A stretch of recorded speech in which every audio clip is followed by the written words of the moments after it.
I know I'm lucky because we'd done a lot of personal development, and we had already decided, 10 years before we split up, that we weren't going to play the blame game because it was just how it was.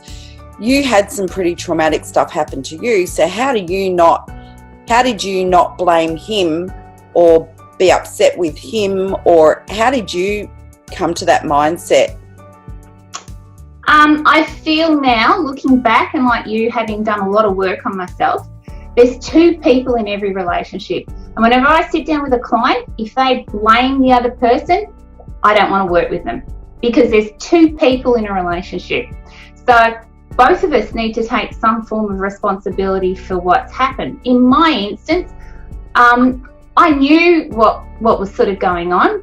I knew that there was things that were happening, and it was easier for me just to let him go and do it, because at the end of the day,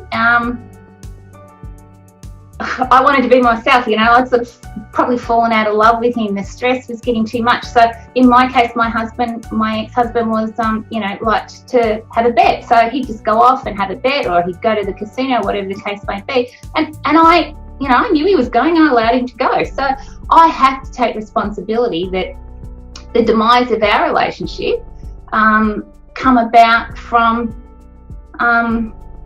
reasons that I was part of.